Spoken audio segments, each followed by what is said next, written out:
Not the first person যে bikini পরেছে বাংলাদেশে অনেকেই পরেছে, আমি আগেও পরেছি।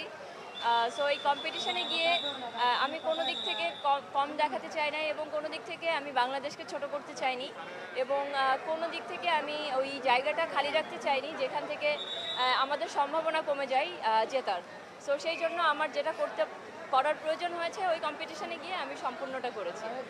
আর আমার কাছে মনে হয় একজন কন্টেস্ট্যান্ট ওখানে যাওয়ার পরে যদি সে বলে আমি এটা পরবো না তাহলে সে বাকি কন্টেস্ট্যান্টদের উপর ডিসক্রিমিনেশন করছে।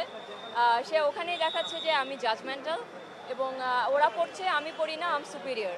সো এটা আমি করতে পারি না। এটা ওরা মুখে বলবে না যে তুমি পড়তেছো না, তুমি সেটার জন্য সুপিরিয়র বা তুমি সেটার জন্য ভালো না, বাট ওরা আপনাকে জাজমেন্ট করে ফেলবে যে তুমি ব্যক্তিগত মানুষ হিসাবে কেমন। সো এটা একটা অন্যরকম অনুভূতি যখন বাংলাদেশ বলে ডাকবে তার মানে আপনি 18 কোটি মানুষকে রিপ্রেজেন্ট করছেন। তো এটা অনেক ইমোশনাল একটা জায়গা এবং আমি অনেকবার ইমোশনাল হয়ে গিয়েছি কারণ আমি মডেল হিসাবে একজন মানুষ ছিলাম আর মিস ইউনিভার্স হিসাবে আমি আরেকজন মানুষ। এটা একটা খুবই গৌরবের বিষয় এবং আমি খুবই খুবই গর্ব ফিল করি যে আমরা বাংলাদেশকে আমি এত সম্মানের সঙ্গে রিপ্রেজেন্ট করতে পেরেছি বিশ্বের দরবারে এবং এটা আমার জন্য অনেক বড় পাওয়া।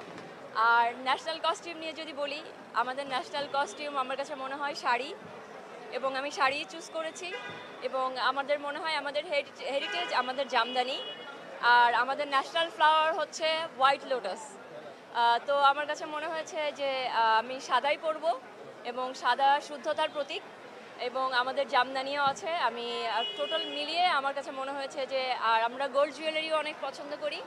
তো আমার কাছে মনে হয়েছে আমি সুন্দর সাদা জামদানি পরবো আমাদের ন্যাশনাল ফ্লাওয়ারের কালার আর সুন্দর আমাদের গোল্ড প্লেটেড জুয়েলারি পরবো যেটা আমাদের হেরিটেজ।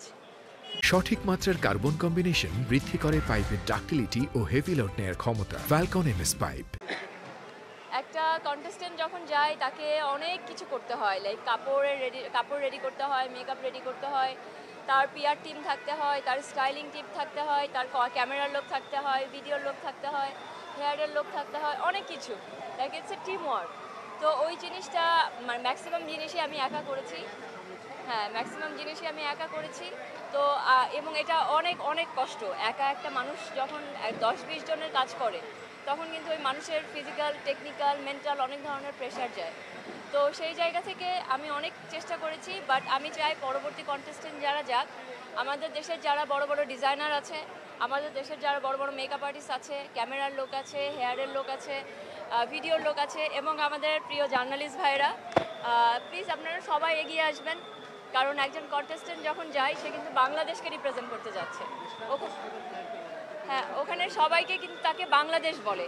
সো প্লিজ আপনারা সবাই এগিয়ে আসবেন এবং প্লিজ সবাই হেল্প করবেন।